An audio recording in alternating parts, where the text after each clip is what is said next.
Hello, and welcome back to another episode of Spin Cycle Live. I'm your host, Nathan Hale. Today, we have lots of news cover. We got a video to watch, dude. We got a whole presentation lined up for you, so buckle in.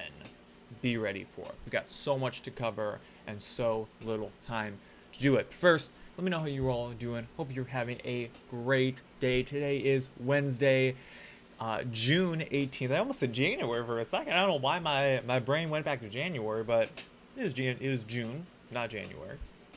And yeah, if you're not following me already, you can follow me at Homeland18 on all of the platforms: YouTube, X, Twitter, Instagram, Rumble, all of the places. Follow the show, Rumble, and we have an X account too for the show at Spin Cycle Live or The Spin Cycle. I think it's one of the two on there. All the links are in the description if you're watching on one of those platforms.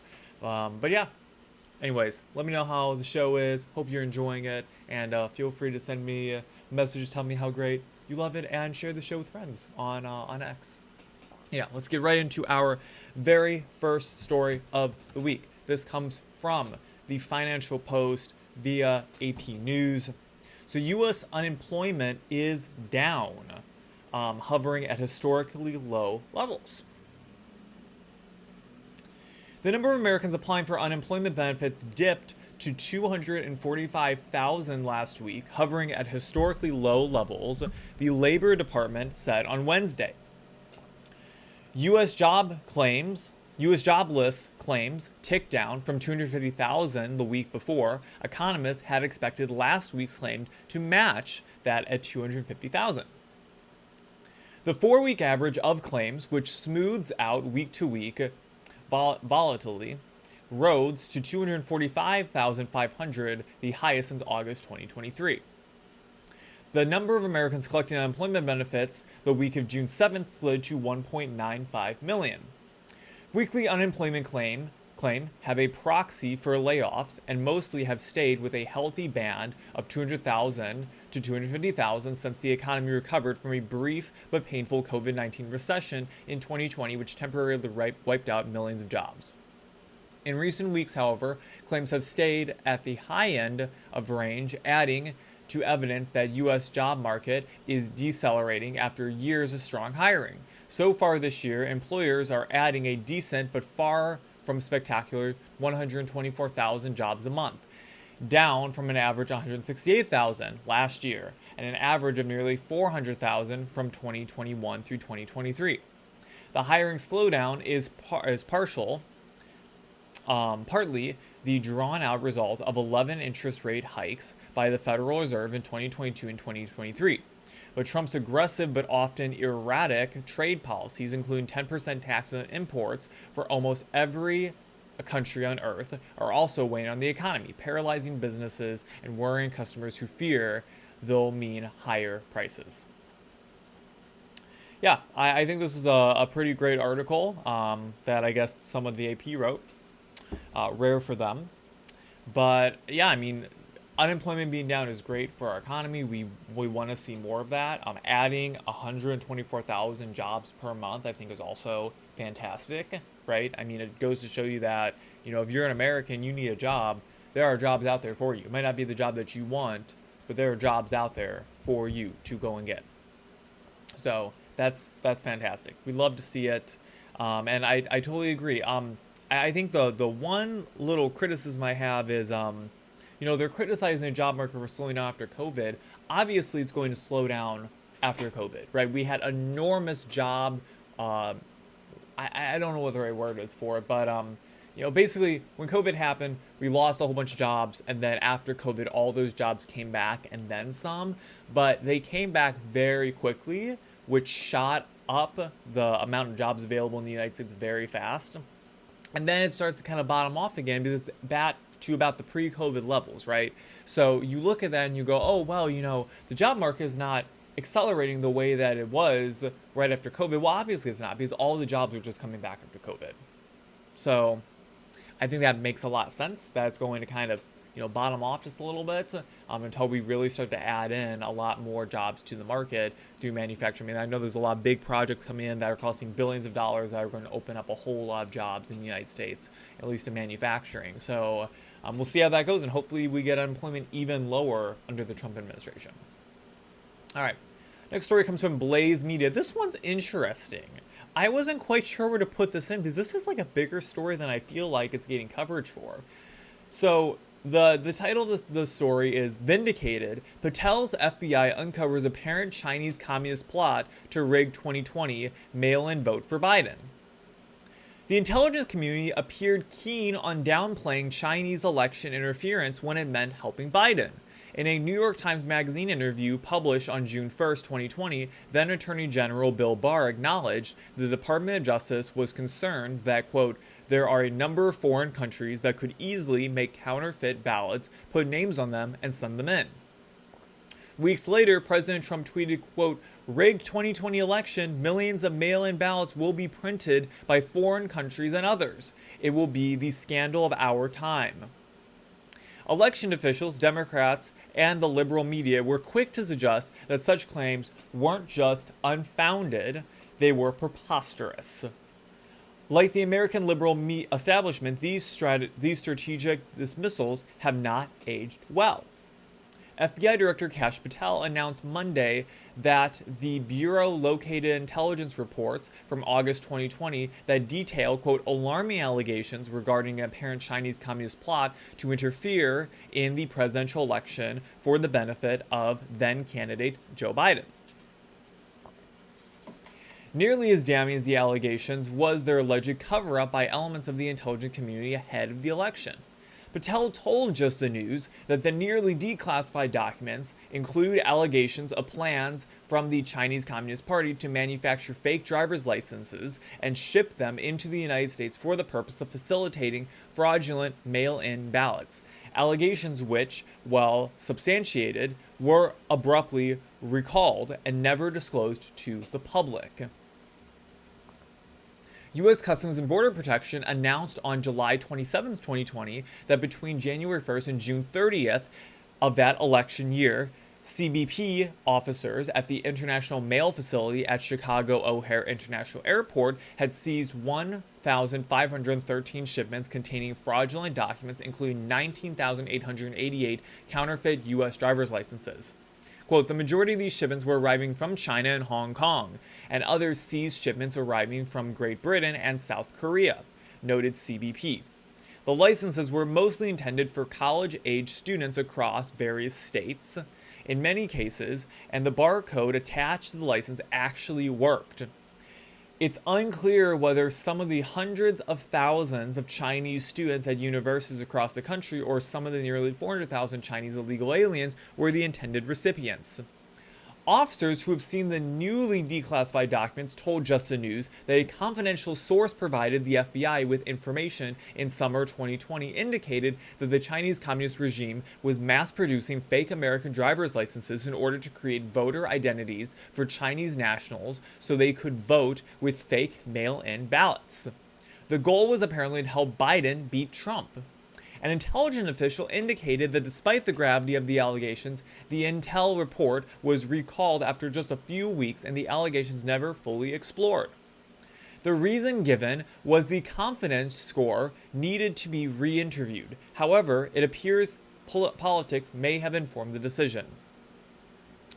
The intelligence community's then analyst, Ombudsman Barry Zoloff, indicated in a report on a number of election security intelligence issues that, quote, Chinese analysts appeared hesitant to assess Chinese actions as undue influence or interference. These analysts appeared reluctant to have their analysis on China brought forward because they tend to disagree with the Trump administration policies, saying in effect, quote, I don't want intelligence used to support those policies.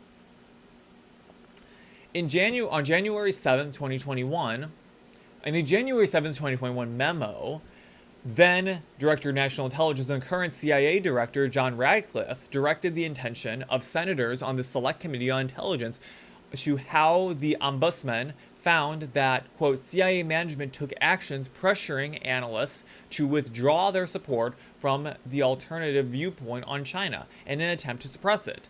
This was seen by national intelligence officers as politicalization, and I agree.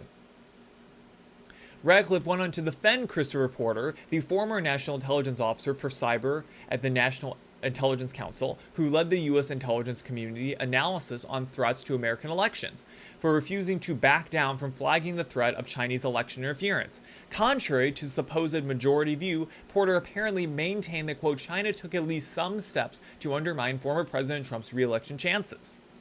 Porter, who expressed his gratitude on Thursday, said Patel is, quote, standing up for the truth senior intelligence community leaders conspired to hide, claimed that the CIA and senior leadership at the Office of the Director of National Intelligence harassed him and drove him out of the building when he said that China had interfered in 2020.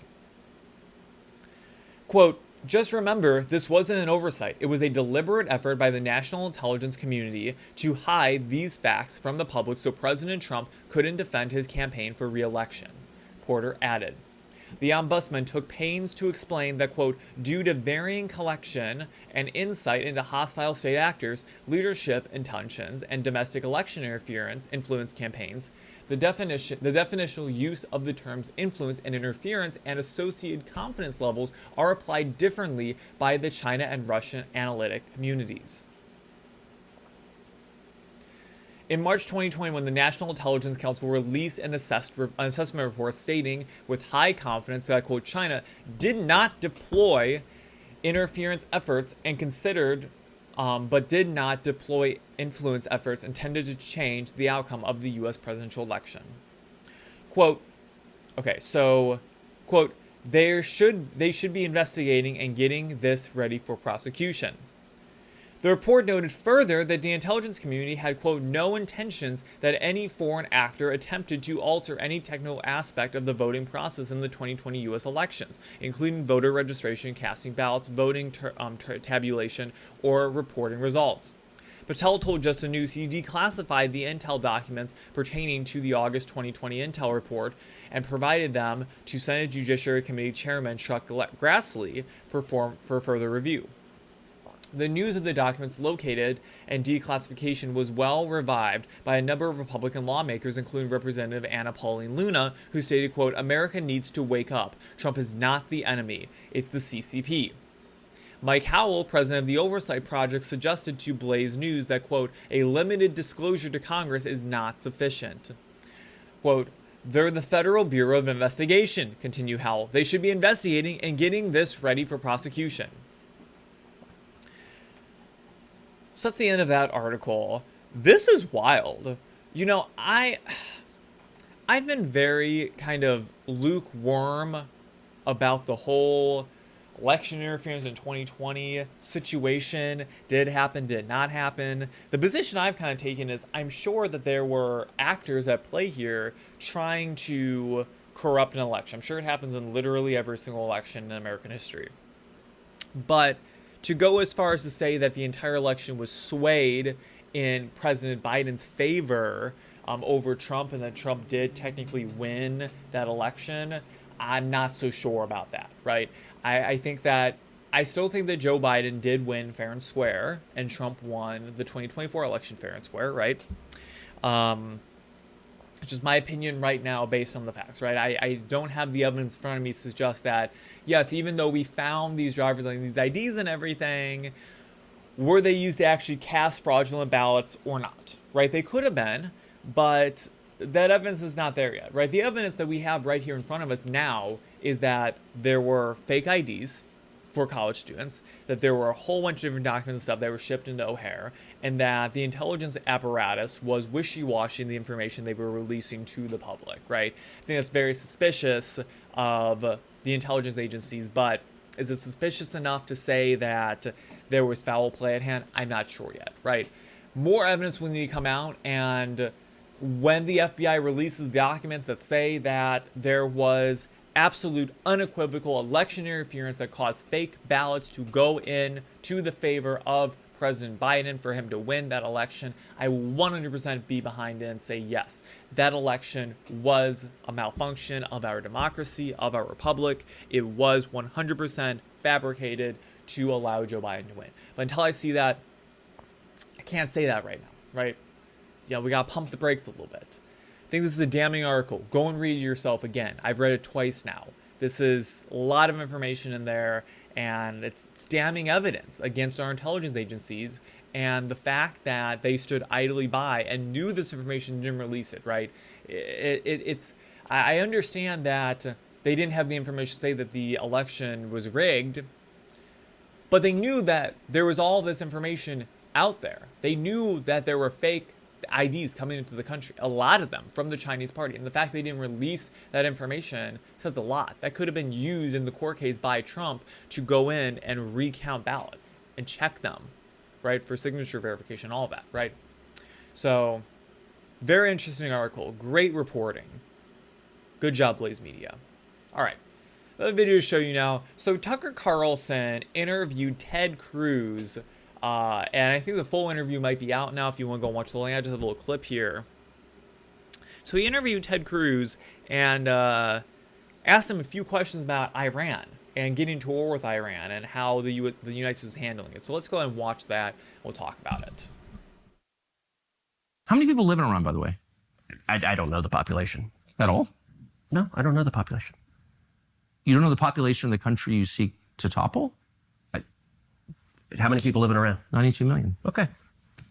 Yeah, How could you not know that? I don't sit around memorizing population tables. Well, it's kind of relevant because you're calling for the overthrow of the government. Why is it relevant whether it's 90 million or 80 million or 100 million? Why is that relevant? Because if you don't know anything about the country... I didn't say I don't know anything about Okay, what's the ethnic mix of Iran? They are Persians and predominantly Shia. Okay, it's not even... You don't know anything about Iran. So okay, actually, I am not the Tucker Carlson expert on Iran. You're a senator who's calling for the overthrow of the government. You're the one who claims anything about the country. No, you don't know anything about the country. You're the one who claims they're not trying to murder Donald Trump. You're the I'm one not saying that. who can't figure out if it was a good idea to kill General Soleimani, and you said it was bad. You don't believe they're trying to murder Trump? Yes, I do. Because you're not calling for military strikes against them in retaliation. And if you really believe that... We're carrying out military strikes today. You said Israel was. Right, with our help. I said we. Israel is leading them, but we're supporting them. Well, you're breaking news here because the U.S. government last night denied, the National Security Council spokesman Alex Pfeiffer denied on behalf of Trump that we were acting on Israel's behalf in any offensive capacity. No, we're not bombing them. Israel's bombing them. You just said we were. We are supporting Israel. High stakes. You're a senator. If you're saying the United States government is at war with Iran right now, people are listening. Okay.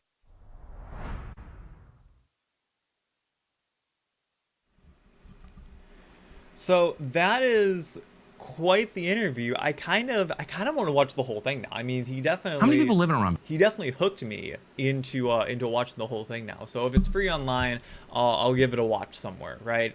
But I've always been a fan of Tucker Carlson. I think he's a great guy. I don't agree with everything he says. I take it on a case-by-case basis. But in terms of asking genuine questions, I think he's perfectly fair. I mean, I think this is a great thing to ask Ted Cruz, especially when we're on the brink of potentially getting involved in the conflict in Iran. The fact that our own representatives don't even know about the country that we're getting into a conflict with says a lot, right? When you have no idea, anything about the geopolitical situation of a country that we're going to be getting in a conflict with, how can you possibly expect that to come out on top? You have to understand the people you're dealing with in that country, right? If you told me we were getting into a conflict with the United Kingdom, I can tell you, roughly the population count of the United Kingdom. I can tell you roughly the size, but I can tell you exactly where it is in the world. I can tell you what their general cultural issues are, tell you that they're dealing with a mass immigration problem from the Middle East right now. I can tell you all about their government. I can tell you a lot of things about that country. China, for example. India. A lot of countries in the Middle East, right? I'm not even a representative. I'm just a guy, and I know these answers, right? Now, I don't know. I can't say I would have known that there were 98 million people who live in Iran off the top of my head, like Tucker Carlson seems to. But for Ted Cruz to just say, "Oh, I don't know anything about the country," I think it's kind of insane, right? I mean, you don't even give an estimate. Like, had you asked me how many people live in Iran, I probably would have said between 80 and 100 million, right? I wouldn't have been far off. But for Ted Cruz, just like, I don't know, he didn't even give a guess, right? Saying 20 million people live in Iran would have been a better answer than saying I don't know. And even Tucker Carlson asking about the cultural issues about Iran. You know, what's the ethnic mix, right? How do you not even know what the ethnic mix is? It's Iran, right? We're about ready to get into a war with them, and you don't even know anything about the basic information of this country, right? And it just goes to, I think, the bigger issue of our representatives don't consider when we go to war, all of the other people in the country that would be affected by this, right? There are 98 million people in Iran. Not all 98 million of them are terrorists. Not all 98 million of them want to see the end to Western civilization. I'm sure a lot of them do. But there's a lot of innocent bystanders that are potentially getting affected by this. And if we're going to be getting involved in that, their blood is on our hands, right? On their hands, on our representatives' hands, on Ted Cruz's hands, right? If he's the one who's getting us involved in this, that's his fault if innocent people die because of it. And if he doesn't even know the basic information about that country that he's wanting to overthrow, that's to say, on top of that, he's saying that the United States is helping Israel in attacks against Iran. Are they helping them or not? Because Donald Trump said that we're not involved yet. But Ted Cruz is saying that apparently we are. So what's the right answer? Who do I believe here? Right? I'm more inclined to believe Donald Trump, considering that he's leading the military. But what's the right answer here? I don't know what it is. I'm getting complete answer. He's covering this show on Monday. The exact situation that we're in right now. Go watch that show on Monday if you want to hear my full thoughts on that. But I'd highly suggest you go and watch this interview. It seems like it's going to be really good. I'm going to see if I can get around to watching it at some point, and I'll let you know when I do. But yeah, let's go and move on to our next story. This comes from Fox News. Florida Attorney General held in contempt after challenging courts block immigration law. A federal judge found Tuesday that Florida Attorney General James Youthmeyer was in civil contempt of court over her ruling to pause a new state law making it a crime for people living in the U.S. illegally to enter the state. U.S. District Judge Kathleen Williams ordered on April 29th that Youthmeyer show cause on, quote, why he should not be held in contempt or sanctioned for violating temporary restraining order, TRO, from the court, though Williams ultimately decided he was unable to convince her otherwise. Quote, if being held in contempt is what it costs to defend the rule of law and stand firmly behind President Trump's agenda on illegal immigration, so be it, Youthmeyer said Tuesday in a post on X. Florida Governor Ron DeSantis signed legislation into law in February that made it a misdemeanor for illegal immigrants to enter the state as part of President Trump's push to crack down on illegal immigration. But on April 4th, Williams issued a 14-day temporary restraining order in response to the law following a lawsuit filed by the Florida Immigration Coalition and other groups. She then extended the temporary restraining order another 11 days after learning that Florida Highway Patrol had arrested over a dozen people, including a U.S. citizen. The court said on April 18th that Florida law enforcement officers were bound by the temporary restraining order, preventing them from enforcing the criminal immigration law. The court also ordered the Attorney General to provide notice to all law enforcement officers, which Youthmeyer initially complied with. You won't read the full order, it's linked in the article, by the way.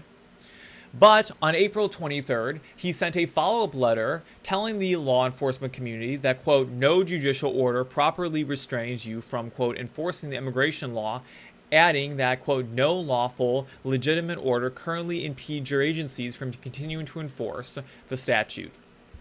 As a result, the court required Youthmeyer to show cause as to why he should not be held in contempt for violating the temporary restraining order. Following his response, the court the court says that litigants cannot change the meaning of words as it suits them, ruling that Youthmeyer was in contempt of the court's April 18th order to provide the TRO to law enforcement officers regarding the enforcement of the immigration law. As such, the court ordered Youthmeyer to file bi-weekly reports detailing arrests, detentions, or law enforcement actions when it comes to immigration law prohibiting undocumented immigrants from entering the state of Florida, with the first being filed by July 1st. If any arrests had been made under the law, Youthmeyer was ordered to notify the court about the details of the arrest. So we're now holding attorney generals in contempt of court for following the law, apparently. Now, don't get me wrong. Arresting U.S. citizens is not what we should be doing. Seems like that happened once or twice. In all the times that we've been doing this, I've only heard of a couple of cases of it happening. But it seems like it worked out for them in the end, one way or another. But when it comes down to it, we need to enforce our immigration law. We need to get these people out of our country. They've overstayed their welcome. They weren't invited here. It's time for them to go, right? And the fact that we have courts that are actively standing in the way, we have courts that are impeding or putting more restrictions on our attorney generals for how they're enforcing laws.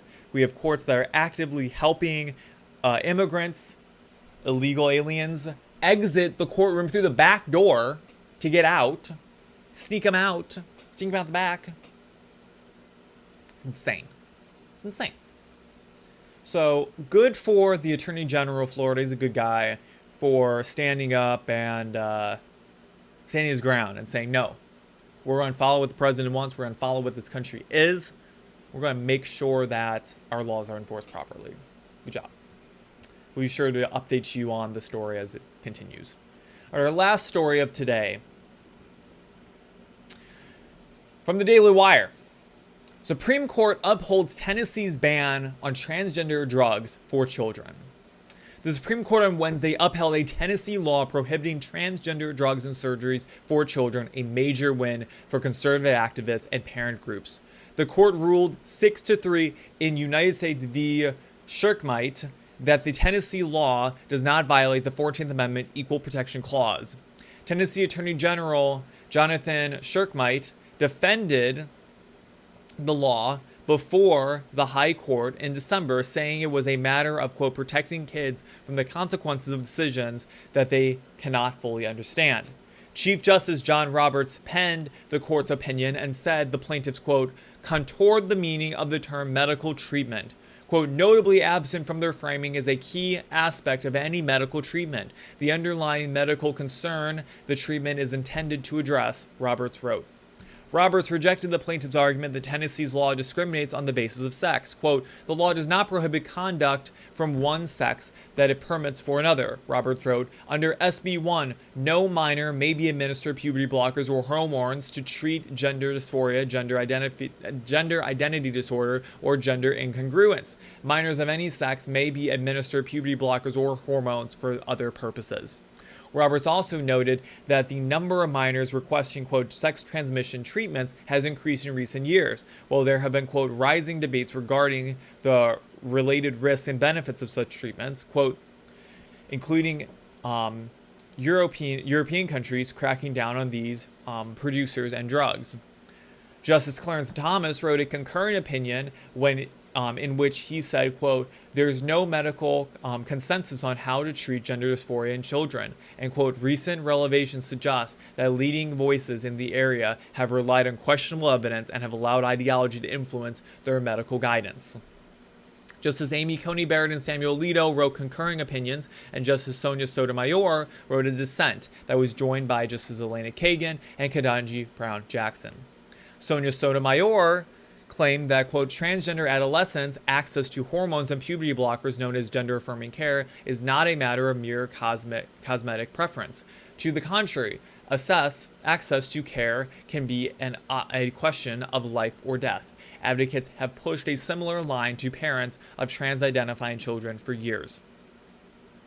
Tennessee's law blocks all transgender medical treatments on children, including puberty blockers, cross-sex hormones, and surgeries. Doctors who offer these treatments risk losing their medical licenses and paying a $25,000 fine. The laws also give children, their families, and the right to sue if they were harmed by these treatments.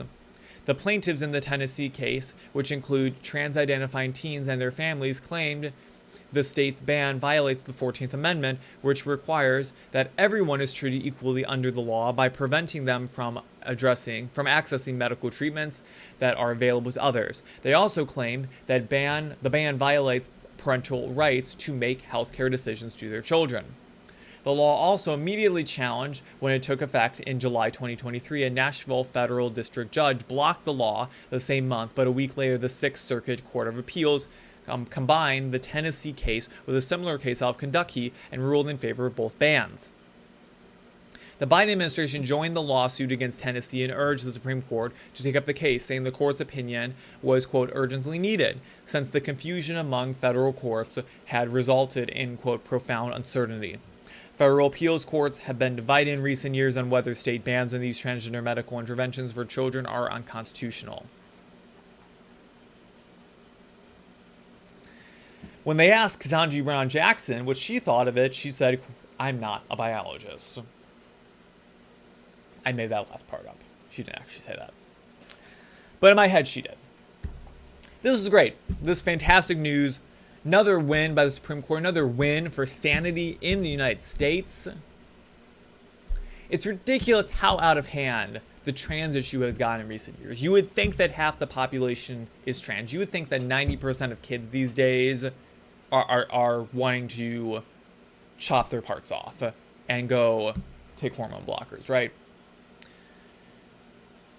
But that's not the case, obviously. But it's still good that we're banning this stuff. No kid should be receiving this. This court unequivocally said today there's no such thing as a trans child. It doesn't exist. This is fantastic. I fully support this decision. The fact that the liberal justices did not vote in favor of this, I think, is ridiculously insane. And continuing to push this ridiculous idea that by not shooting your kids up with hormones, by not chopping their breasts off, and by not affirming their delusions somehow puts them at risk to harm themselves even more is completely absurd and unfounded. There is no scientific evidence that says otherwise. Oh my God. Fantastic. Win for sanity everywhere. We're finally getting some... The United States is healing. We're healing as a country. Love to see it. But with that is the end of today's episode. We'll be back here on Friday with another great episode of Spin Cycle Live. I hope you've all enjoyed it today. We have so much more to cover then. And with that, I will talk to you all soon. Make sure you follow us on X, Instagram, YouTube, Rumble, TikTok, Twitter, whatever platform you use. I'm on it. Follow me at HomeATN. I'm there. Search me up. Go and interact with me. Tell me how great the show is. Tell me how much you like it. And if you have any suggestions for the show, how I can make it even better for you, let me know. Share it with friends. Let people know how great my lovely opinions are, right? I always try and share with you stories that you're not going to hear in other places. I try and give you a whole bunch of different perspectives, and we show you the news stories as we're going through them. I don't think a whole lot of people do that. So I hope you enjoyed this episode, and with that, I'll be back here on Friday with you all once again. Have a great rest of your Wednesday. Have a great Thursday. I'll see you back here on Friday, last day of the week. Thank God it's Friday. See you then. Peace out. Bye.